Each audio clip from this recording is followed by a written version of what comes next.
Muy buenas tardes, nos encontramos en el resguardo Nasacuimategüez. Mi nombre es Camila Ayala, estudiante de Administración Pública, tercer semestre. El propósito de este encuentro es conocer más sobre la administración dentro de la comunidad del resguardo y también parte de la cultura. Esta entrevista durará aproximadamente media hora. La información recopilada por el gobernador es confidencial solamente para uso académico. Mucho gusto, gobernador. Mucho gusto, mi nombre es Luis Carlos Baltasar, gobernador del resguardo Nasacuimategüez, y bueno, es un placer estar con usted hoy y poderle aportar en sus requerimientos, y pues me halaga que ustedes hayan elegido a nuestra comunidad para este propósito. ¿Cuál es la estructura organizativa dentro de su territorio? Nuestro territorio tiene una estructura organizativa muy diferente a los demás organizaciones indígenas. Para el caso de nosotros estamos conformados en un consejo de autoridades que consta de 4 gobernadores que están al mismo nivel de autoridad. Sin embargo, por cuestiones legales pues se elige una sola persona quien hace la representación legal ante las entidades del Estado y las entidades no gubernamentales. Muy bien. ¿Cuáles son los mecanismos de participación que se utilizan en la toma de decisiones?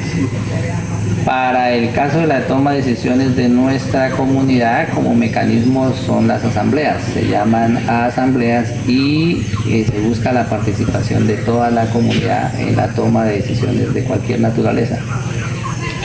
¿Cómo se gestionan los recursos de transferencia que llegan a la comunidad? Los recursos de transferencias que nos llegan a la comunidad de igual forma se llama reunión, y dentro de la reunión se planifica o se decide en sí en qué sectores se va a gastar los recursos. Pues hay unos sectores que ya están definidos desde el Estado, entonces educación, saneamiento básico, infraestructura. Entonces nos ponemos de acuerdo dependiendo también del monto, de la cuantía que nos llegue. Entonces se dice en qué sectores de esos se van a gastar, teniendo en cuenta las necesidades prioritarias. Okay. ¿Ustedes cuentan con algunos indicadores para medir el progreso dentro del territorio? Sí, por supuesto. ¿Cómo se asegura la eficiencia y transparencia del uso de los recursos? Precisamente para asegurar la transparencia y la eficiencia de la buena utilización de los recursos es que se llama asambleas, y es en asambleas donde se definen los montos que se van a emplear o se van a gastar dependiendo de cada sector. De igual forma, en aras de garantizar la transparencia, pues se hace seguimiento desde las reuniones, ¿no? ¿Cómo son los desafíos administrativos y organizacionales que enfrenta la gobernanza? A ver, los desafíos administrativos son, diría yo, que un poquito complejos, porque pues en las últimas décadas están surgiendo nuevas normas que hacen que las cosas vayan cambiando, y estas normas pues responden también a los requerimientos del Estado. En ese orden de ideas, pues para nadie es un secreto que dentro de las comunidades no hay personal preparado en ese entendido. Entonces es un poco difícil, y la tarea es capacitar al personal para que se pueda responder a los requerimientos del Estado. Okay. ¿Cuál es la misión de su comunidad? La misión de mi comunidad es mantener la unidad, la conservación del territorio, pero también la conservación de nuestros principios culturales. En eso se enmarca nuestra misión. ¿Cuál es la visión de su comunidad? La visión de nuestra comunidad es convertirnos en una comunidad modelo que en conservación pues, del medio ambiente y del fortalecimiento de la cultura. A través de su gobernanza, ¿cómo garantiza la preservación de la cultura? La preservación de la cultura se garantiza en la medida que se cumple con los mandatos del pueblo. Para el caso de nosotros, uno de los mandatos es que hay que cumplir con unas normas espirituales. Entre ellas están la realización de 8 rituales que se deben hacer por norma por ley de origen, y pues esos rituales son los que contribuyen al fortalecimiento tanto espiritual y cultural de la comunidad. En la medida en que nosotros cumplimos con esas normas, pues estamos logrando el fortalecimiento cultural. ¿Prevalece la cultura originaria dentro de su comunidad? Sí. ¿Cómo se diseñan e implementan las políticas públicas que benefician a la comunidad? En ese sentido, para el diseño y la implementación de políticas públicas en aras de garantizar la participación, pues se realizan en asambleas, reuniones garantizando también la participación de los integrantes de la comunidad, jóvenes, niños y adultos.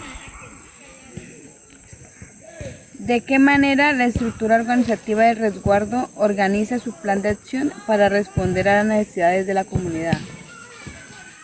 Con respecto a los planes de acción, generalmente se reúnen las autoridades y los colaboradores, porque también dentro de la estructura pues hay unos colaboradores como es el fiscal, el tesorero y el secretario, y ahí se arma el plan de acciones.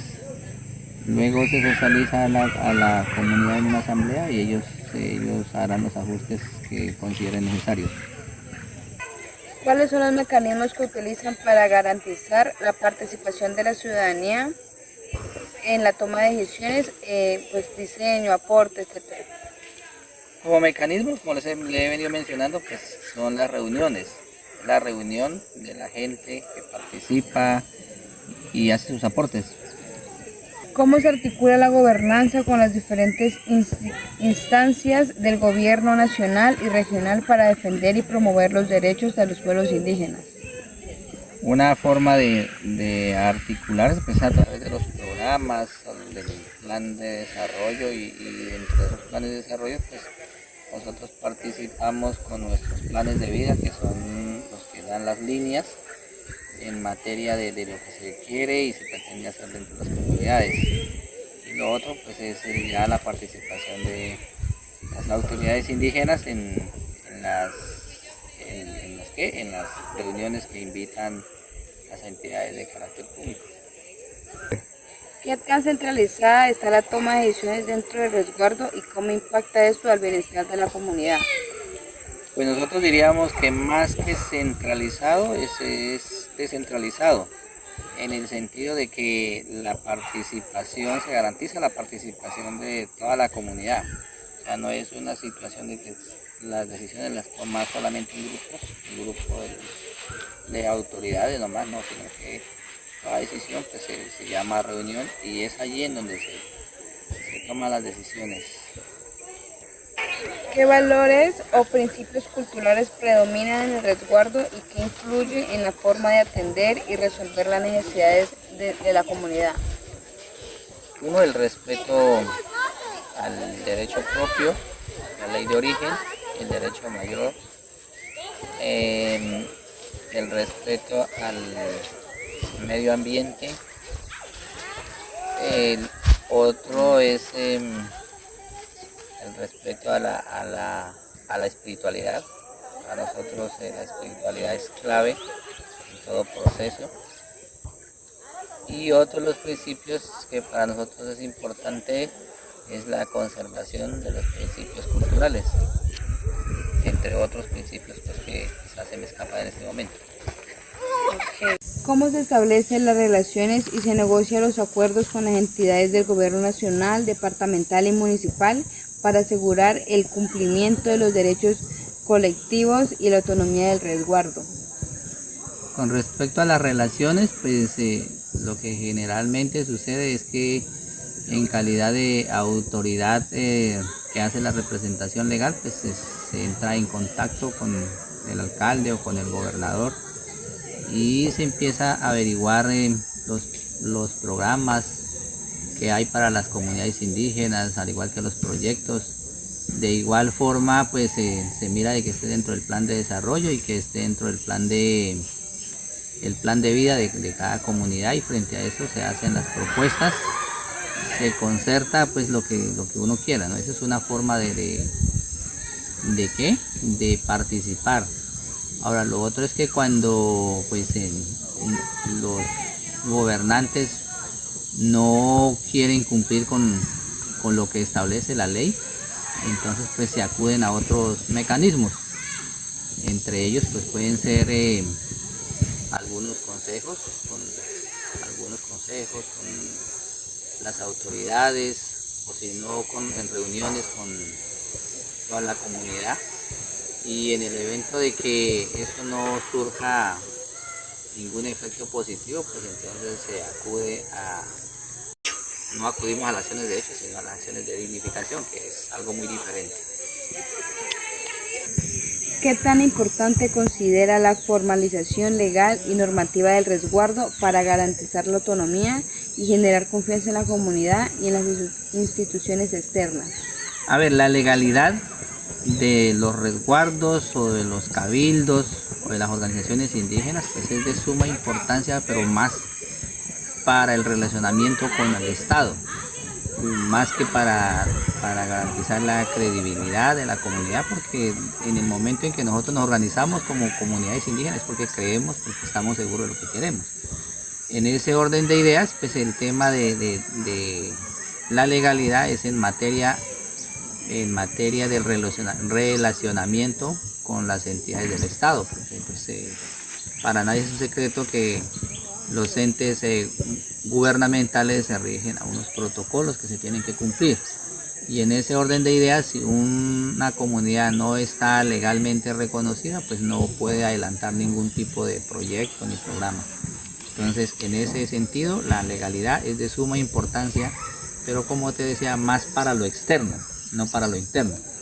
Porque en lo interno, los que estamos organizados, tenemos claro que si colocamos a X o Y gobernador o autoridades es porque confiamos en él. Entonces ahí no necesitamos que nos lo reconozcan. El reconocimiento, si te eligen a ti como gobernadora es porque el pueblo confía. Entonces no van a dudar de ti.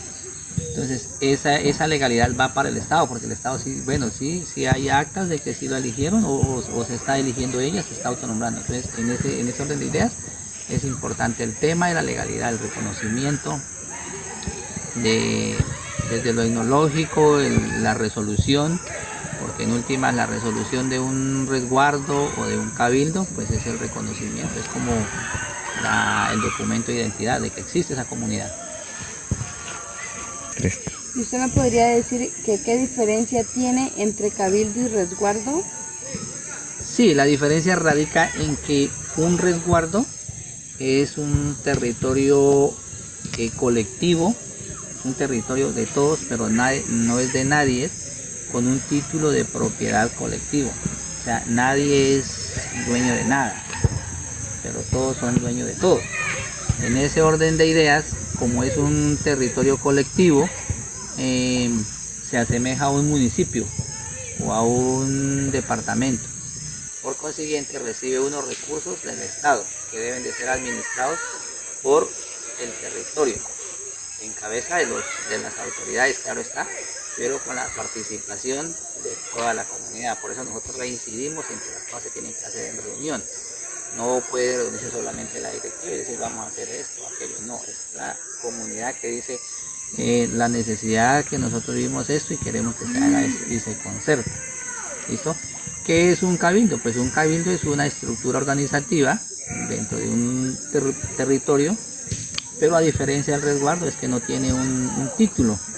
¿Listo? Son fincas o parcelas, si se quiere llamar, de uso privado. Cada quien es dueño de lo suyo, así no tenga una escritura. Puede tener un documento de sana posesión. Y eso es un cabildo, es una organización, ¿cómo te explico? Si nos vamos al contexto más de los colonos, pues es una juntación comunal, ¿listo? Es la organización, y esa organización se extiende en un territorio sin importar si esa finca es mía o es tuya o solamente mía.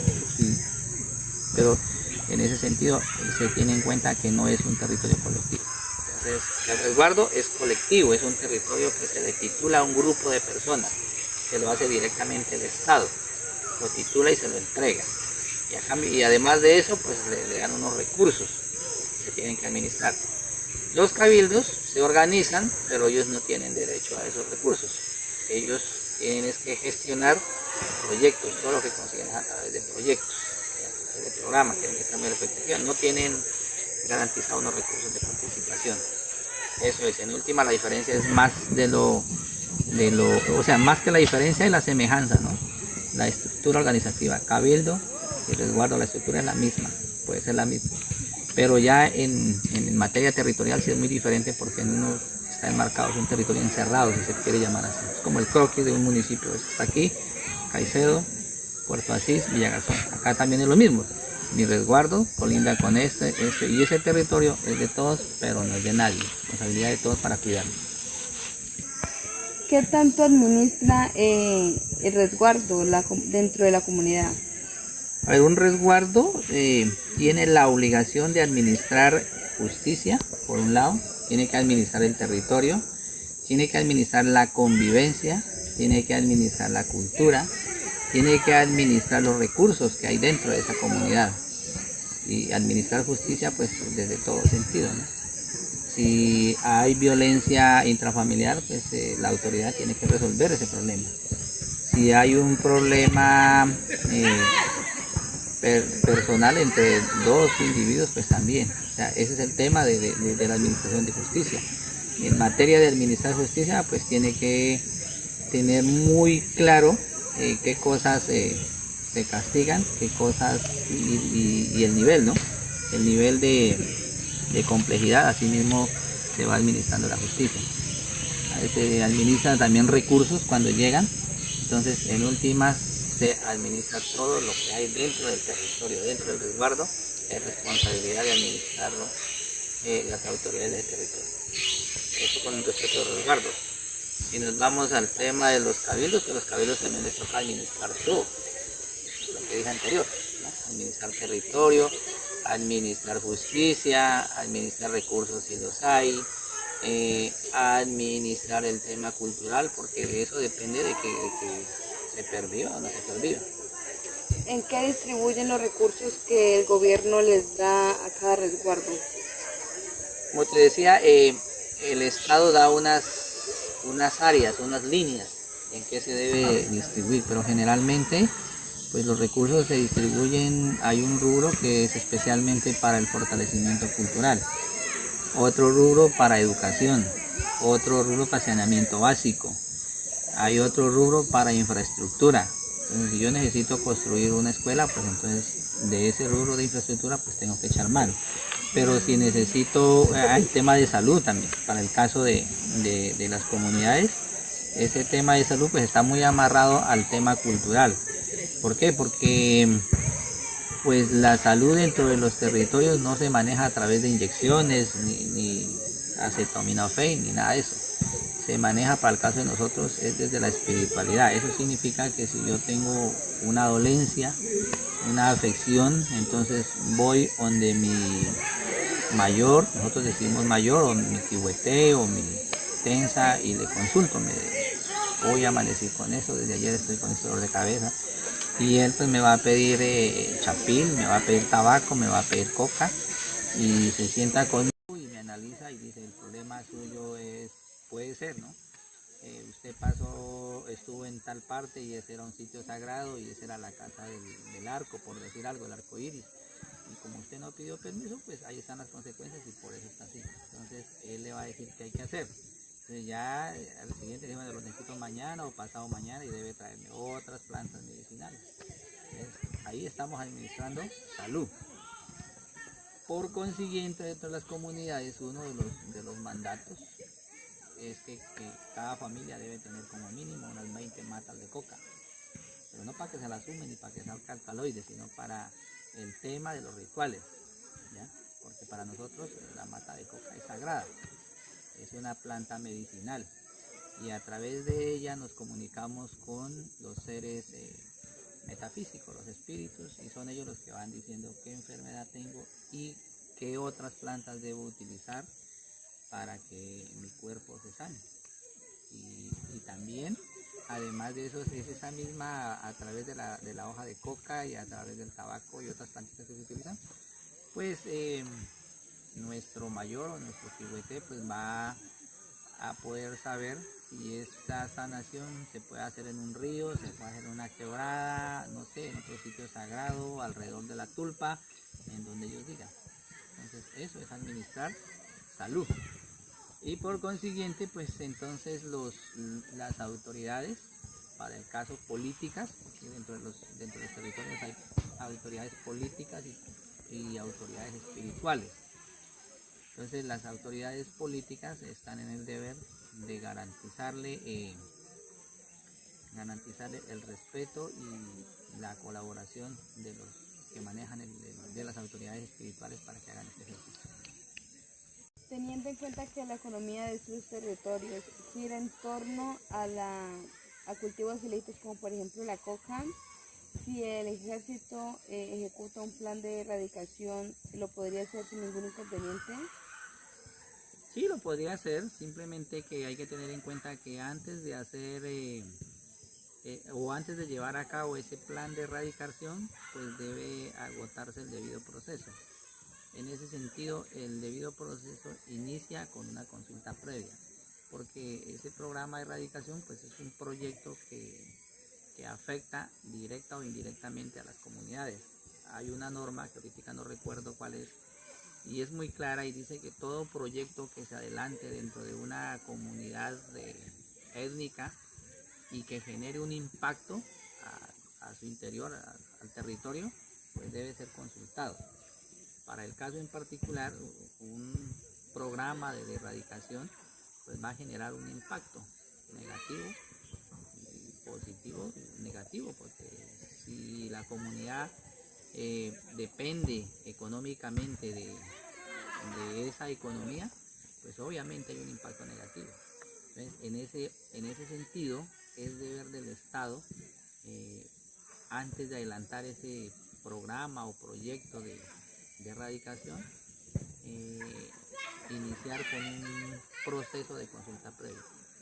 Ahora, ellos pueden erradicar sin necesidad de hacer la consulta previa, pero pues eso le da la oportunidad a la comunidad de poner una demanda en contra del Estado por haber hecho caso omiso a esa responsabilidad que tiene. Entonces se demanda y pues ahí, al no haber hecho consulta previa, pues la comunidad tiene todas las ventajas de ganar esa demanda, y eso pues le cuesta más al Estado porque ya además de concertar, tiene que entrar a reparar y a garantizar que eso no se va a repetir. Entonces eso es, que lo puede hacer, pero debe agotar el debido proceso. Si no se hace el debido proceso, igual lo hace, pero se atiende a las consecuencias. ¿De qué manera el resguardo y las autoridades indígenas trabajan en coordinación con instituciones externas para fortalecer la comunidad? A ver, pues a veces en concertación de programas y proyectos, ¿no? A veces hay entidades que lideran temas como de conservación y preservación del medio ambiente. En esas situaciones pues, se puede colocar de acuerdo tanto la comunidad a través de acuerdos, como valga la redundancia, a través de un acuerdo se plantean unas actividades para poder cumplir con lo que busca tanto la comunidad como la entidad interesada en adelantar el proyecto. Entonces es a través de eso, a través de acuerdos con las entidades externas, ¿no? Por ejemplo, hay fundaciones que apoyan proyectos para la preservación y conservación del medio ambiente. Entonces uno mira allí si ese programa le conviene, y hay que entrar a concertar las condiciones, porque hay veces también hay muchos programas que vienen muy condicionados. Entonces, por decir algo, hace unos años atrás hubo un programa que supuestamente pagaban para conservar el bosque, pero entonces te dicen, bueno, te vamos a pagar, pero durante el tiempo que el proyecto dure tú no puedes cortar ni un árbol, no puedes entrar al bosque y no puedes utilizar nada de eso. Entonces ahí pues no benéfico para la comunidad porque perdería autonomía. Y además porque eso va en contra de los principios culturales, teniendo en cuenta de que el tema de la salud, tanto de la salud como tal, como de la salud espiritual, depende mucho del entorno, ¿ya? Porque yo puedo tener un problema de salud de carácter espiritual y ese es un tema que es muy probable que para que me curen tengo que entrar a X cascada o X río, pero si eso está dentro del área de conservación y que la contraparte o la entidad externa me dice allí no puedes entrar, entonces ya me afecta. Entonces por eso las cosas se tienen que hacer concertaditas. Entonces, bueno, esto sí, pero esto no, y si uno mira que las garantías no están dadas, pues simplemente uno dice qué pena, pero ese programa no me sirve. Entonces esa es la forma de relacionarnos. O sea, hay fundaciones de diferentes países del exterior que traen programas, pero a veces traen un objetivo. Entonces nosotros tenemos que cuidarnos eso. Por lo menos hace unos días había también un proyecto sobre que pagaban por ¿qué es eso? Por garantizar el tema del oxígeno. Sí, pero bueno, entonces ¿cómo vamos ahí? Porque si a mí me dicen le vamos a pagar X cantidad, pero a partir de que se firme el convenio tú no puedes ingresar allá, solamente se va a estar monitoreando desde el aire, entonces no nos sirve para nada. ¿De qué nos sirve a nosotros ganando? Creo que pagan 200.000 pesos por hectárea, pero si por esos 200.000 pesos por hectárea que vamos a recibir no vamos a poder hacer uso de ella, estamos en nada, porque eso quiere decir que si yo me enfermo y mi sanación está allá en ese territorio, pues estoy condenado a morir. O sea, de una vez firme la sentencia. No podemos sentenciar a las comunidades sentencia de muerte por solamente ir a través de los recursos. Los recursos son importantes, importantísimos, los necesitamos, pero tenemos que tener claro que eso no vaya en contra de nuestros principios culturales, en contra de la ley de origen, en contra de la ley del derecho mayor. Ahora, cuando hablamos de derecho mayor es el derecho al territorio y el derecho a la ancestralidad, eso que dejaron nuestros ancestros, eso que nos enseñaron. Yo no puedo entregar ese derecho solamente porque me van a ofrecer unos recursos. Desde otra mirada quizás es descabellado, porque muchos dirán, bueno, son 200.000 pesos por hectárea, si el resguardo son 1.000 hectáreas, entonces multiplique eso significa una cifra grande. Y a muchas comunidades, mucha ambición. Pero entonces ahí está, en el caso del pueblo Nasa, nosotros eso lo hacemos muy analizado. Incluso no se analiza solamente desde lo político, sino desde lo espiritual. Quizás para nosotros la espiritualidad tiene gran relevancia porque es ahí en donde nuestros shaus, nuestros espíritus, la palabra shau significa espíritus, son los que nos guían. Son ellos los que nos dicen, listo, hágalo, o no lo hagan. O hágalo, pero ustedes van a correr estos y estos problemas. Ya con esas advertencias simplemente paramos. ¿De qué manera los cambios políticos o legales a nivel nacional o regional afectan el funcionamiento del resguardo y las responsabilidades de sus autoridades?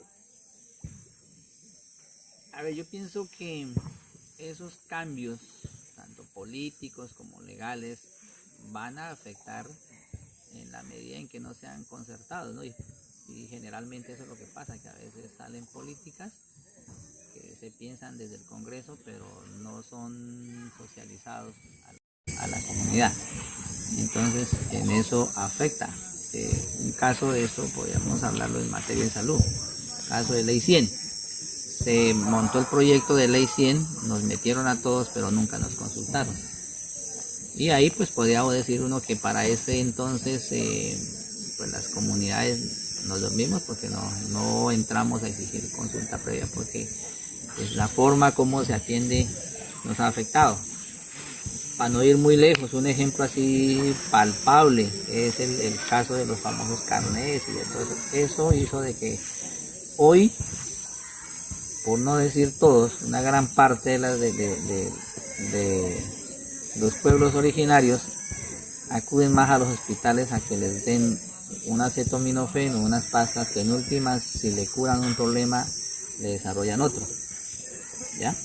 Sabiendo que dentro de las comunidades, pues para el caso de nosotros, si lo hablo pues especialmente de los resguardos, tenemos nuestros QVT, que son los encargados de decir si hay la necesidad de que ese tema de salud se trate desde la parte occidental. Palabras más, palabras menos, si hay necesidad de que yo consuma píldoras. O simplemente se puede curar con el consumo de plantas que tenemos en nuestro entorno. Entonces allí hay una afectación. Otra afectación está hoy es muy palpable con lo que se ha legislado en materia ambiental. Cuando ya uno no puede cortar un palo porque pues eso ante los ojos de los demás eso es un delito. Hace unos días leía una noticia de que una vereda por aquí muy cercana pusieron presos a 5 señores porque fueron a cortar una madera que la necesitaban. Entonces mire nomás esa situación cómo afecta. Para el caso de las comunidades pues tenemos todavía la ventaja de que hay unas normas en donde pues como le decía hace un rato, tanto la Constitución y otras normativas nos garantizan, o más que garantizar, nos reconocen la autonomía que tenemos para administrar los recursos naturales. Entonces no pasa eso. Aunque pues muchos funcionarios públicos desconocen esa norma y entonces ahí toca que entrar a la discusión, al debate, diciendo no señor, la norma dice esto, pero también desde la parte diferencial, pero además desde la parte del derecho mayor, desde el derecho propio, nosotros como comunidades somos autónomos para definir el uso de esos recursos, claro está, de una manera responsable, ¿no? En aras de garantizarle a las nuevas generaciones pues, de que tengan el privilegio de gozar con esos derechos que nosotros hemos tenido. Entonces sí afecta, hay afectaciones. Y como te decía, pues el problema es que a veces el gobierno se le olvida de que todo proyecto tiene que ser consultado. Entonces no se hace, salen las normas así por así. Y muchas veces aquellas normas que benefician y que deben de salir a favor de las comunidades, pues esas les meten talanquera y no las aprueban. Hoy, gracias al presidente Petro, pues han salido muchas normas a favor de las comunidades, pero hay un problema que está afectando y es que hay desconocimiento en esa área. Entonces muchas veces salen las normas y no las conocemos, entonces no hacemos y allí podemos entrar a pecar por omisión, por desconocimiento de la norma. Entonces sí nos afecta de muchas maneras en el proceso de tanto administrativo como en el proceso cultural, porque se van a ver troncados nuestros derechos. Decía, hay una norma por ahí que sale también con respecto a los predios, que dice, bueno, le vamos a titular eso, pero si dentro de su finca hay un río, entonces de aquí para acá le vamos a contar 10 metros y de ahí para allá son 10 metros y durante esos 20 metros ya usted no puede contar ni un árbol, porque si usted lo hace, pues se va a la cárcel. Entonces, todo ese tipo de cosas afectan. Entonces, imagínate, si allí me dicen eso y si yo no tengo acceso a eso, entonces, lo que les decía hace un rato, si hay un problema de enfermedad de una persona y nuestro mayor dice, la salvación está ahí y no puedo entrar. Entonces, la legalidad me jodió de una vez, me quitó esa autonomía, me quitó ese derecho que lo tenía el territorio. Entonces nosotros peleamos desde ahí, no señor, usted no nos puede limitar porque es que nosotros tenemos derecho al territorio porque somos primeros de los españoles. Y es por eso que yo digo, hoy en día no se debe hablar del término indígena ni indio, porque es un término errado, es equívoco. Partiendo de que cuando Cristóbal Colón supuestamente viene a buscar una ruta comercial con Occidente, él pensó que había llegado a Occidente, pero resulta que nunca llegó a Occidente, llegó a América. Él no pasó, entonces como él en medio de su ignorancia aseguró haber llegado a la India, dijo todos que están aquí somos indios, entonces por eso nos llaman indios, pero nosotros no somos indios. ¿Listo? Desde la parte de la religión, el término es un término despectivo, humillativo y esclavista, porque cuando uno se encuentran acá dicen, no, estos son indios, y son indios porque la palabra indio tiene el prefijo in, que significa sin alma, sin Dios y sin alma. O sea, usted no es nada, usted no es un ser humano, usted es un animal. Entonces, como es animal hay que darle como a rata. Y por eso fue que dentro de la esclavitud, eso era lo que hacían. Entonces nos exigían y nos trataban y nos daban como a rata porque no teníamos alma, no éramos seres humanos para ellos. Pero la realidad es otra. Nosotros sí somos seres humanos con diferente forma de percibir el mundo, concebimos el mundo de una manera diferente. Entonces, desde ahí empiezan, entonces, cuando nos sacan, nos meten como indios, pues claro, nos están sacando porque entonces, si somos indios, no somos de aquí, somos de otro lado. Entonces, el debate está en que es el derecho mayor, y el derecho mayor es que nosotros somos de acá, nosotros no venimos de ningún otro lado. No nos descuidamos, estamos acá, somos nativos, somos originarios y como somos originarios tenemos el derecho y somos los dueños de esto. Aquí hay otros que se deberían ir, no nosotros. Nosotros seríamos los que deberíamos estar gobernando todo el territorio, pero desafortunadamente pues no lo hemos logrado hasta ahora y pienso que llegará un momento en que ya como que todos los pueblos originarios estemos hablando el mismo lenguaje y ya los presidentes y todos gobernadores y alcaldes pues ojalá sean de los pueblos originarios para que esto cambie poco a poco. Llegando a la parte final, nos queda como pues ya concluyendo toda la entrevista de que la administración está presente en todo tipo de organización, entidades. En este sentido, la administración se convierte en una herramienta esencial en todo proceso sociocultural. Aparte de eso, fue una experiencia significativa, puesto que se conoció otras formas de ejercer la administración, formas que quizás no son muy conocidas y que tampoco están documentadas. Por consiguiente, no tienen un sistema teórico, pero que son teorías con mucho significado. Y también pues agradecerle aquí al gobernador por prestarnos su tiempo y enseñarnos parte de su experiencia como gobernador y cómo administra su territorio y también su cultura. Pues fue un placer haber contribuido a este proceso de aprendizaje, espero pues que les sea muy significativo en su formación profesional. Vale,